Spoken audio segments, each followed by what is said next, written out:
Have you ever been in the middle of an intimate moment and noticed that things just weren't as firm as you expected? Or maybe you got there but couldn't quite stay there.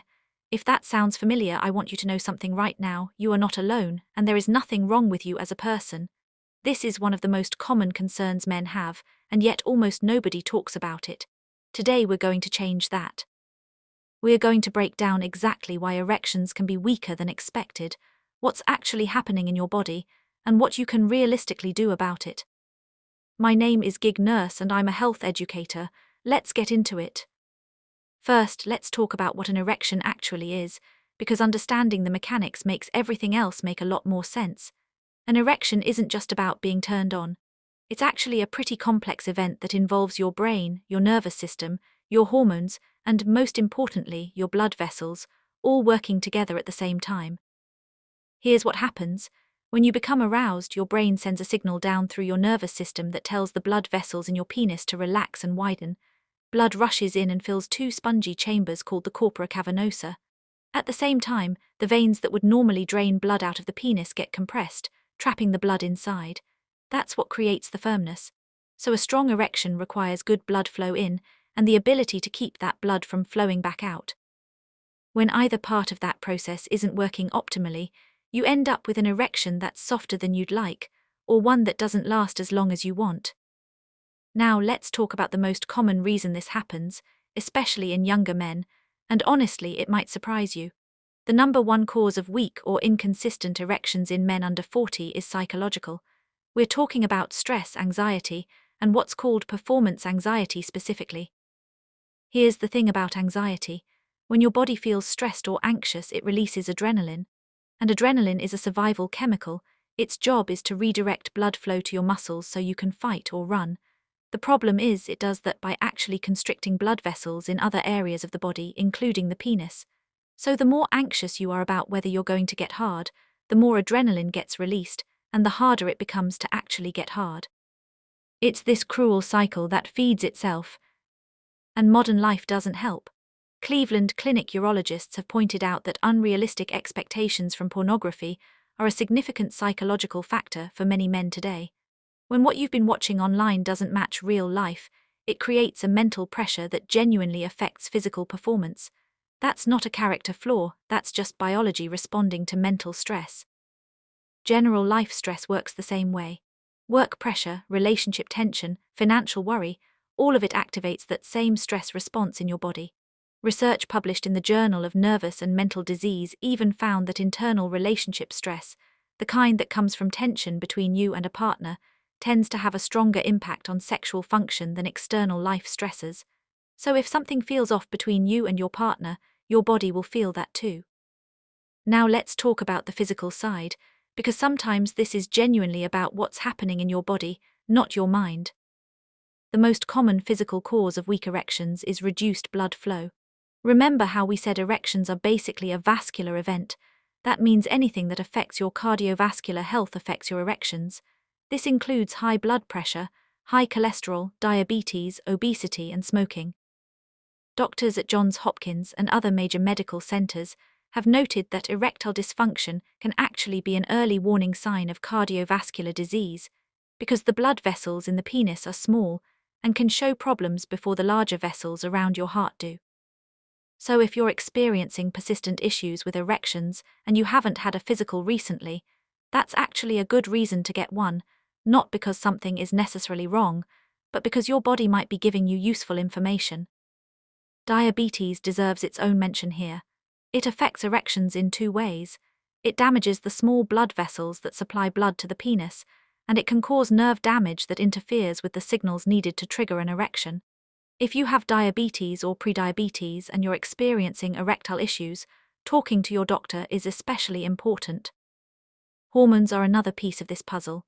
Testosterone plays a role in sexual desire and can affect erection quality, but it's worth knowing that truly low testosterone as a standalone cause of erectile dysfunction is actually less common than people think. It can absolutely be a factor, but it's usually part of a bigger picture. If you're experiencing low sex drive alongside weak erections, that combination is worth discussing with a doctor who can run some blood work and give you real answers. Let's talk about something a lot of people don't think about: medications. Many common medications have erectile dysfunction listed as a side effect. Blood pressure medications, especially older classes like beta blockers, can reduce blood flow and affect erections.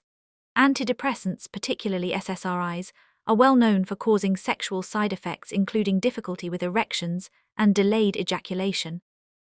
Some antihistamines, muscle relaxants, and even certain medications for hair loss can also interfere. If you started a new medication around the time you noticed changes in your erections, that's absolutely worth bringing up with your prescribing doctor. Never stop a medication on your own, but have the conversation, there may be alternatives. Now let's talk about lifestyle factors, because these are the ones you actually have the most control over. Alcohol is a big one. A drink or two might lower your inhibitions and make you feel more relaxed, but alcohol is a central nervous system depressant. It slows down signals between your brain and your body, reduces blood flow, and over time, heavy drinking can lower testosterone levels. The term whiskey dick exists for a reason, it's real, and it's your body telling you that alcohol and strong erections don't mix well. Sleep is something most people completely overlook when it comes to sexual health. Your testosterone levels are largely regulated during sleep, specifically during deep REM sleep. Men who are chronically sleep-deprived tend to have measurably lower testosterone levels and report more erectile difficulties. If you're regularly getting fewer than 6 or 7 hours of sleep, that alone could be affecting your performance in the bedroom. Exercise, on the other hand, is genuinely one of the best things you can do for erection quality.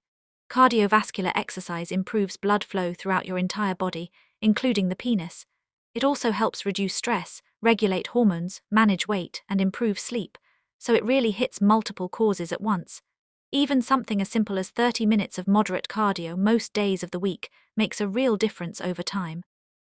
Smoking is worth calling out directly. Nicotine causes blood vessels to constrict, which directly impairs the blood flow needed for erections. Men who smoke have significantly higher rates of erectile dysfunction than non-smokers, and quitting smoking is one of the most impactful things a person can do for their long-term sexual health. So what can you actually do if this is something you're dealing with right now?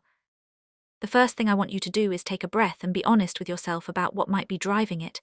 Is it stress, anxiety about performance, something going on in your relationship? Have you been sleeping poorly, drinking more than usual, or starting a new medication? Most of the time, identifying the cause points directly toward the solution.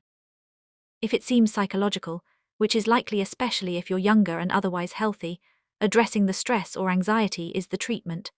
That might mean honest conversations with your partner, and research consistently shows that talking openly about sexual concerns actually improves sexual function. It might mean working on stress management through exercise, better sleep, or professional support like therapy. Cognitive behavioral therapy in particular has strong evidence behind it for performance anxiety. If you suspect a physical cause, or if the issue has been going on for more than a few weeks consistently, please see a doctor. I know that feels like an uncomfortable conversation, but doctors who specialize in men's health hear this every single day. A basic physical exam and some blood work can tell you a lot, checking blood pressure, blood sugar, cholesterol, testosterone levels, and from there you have real information to work with instead of just worrying. There are also very effective medical treatments available when they're appropriate. Medications like sildenafil, which most people know by the brand name Viagra, work by improving blood flow to the penis. They don't create arousal on their own, you still need desire and stimulation, but they can make it much easier for the physical process to happen. These are legitimate medical tools, not something to be embarrassed about. Here's what I want you to take away from all of this. Weak erections are common, they're usually treatable, and they are not a reflection of your worth as a person or a partner. Whether the cause is stress and anxiety, lifestyle factors, a medication side effect, or an underlying health condition, there are real answers and real solutions. The worst thing you can do is suffer in silence and let it grow into something that damages your confidence or your relationships. Your body is giving you information. Take it seriously, be honest with yourself, and if you're uncertain, talk to a doctor. You deserve to understand what's happening in your own body. If you found this helpful and want more content about men's health and sexual wellness, go ahead and subscribe. I'm here to answer questions that can feel awkward to bring up anywhere else, because everyone deserves clear, honest health information without the shame. Thanks for watching, and I'll see you in the next video.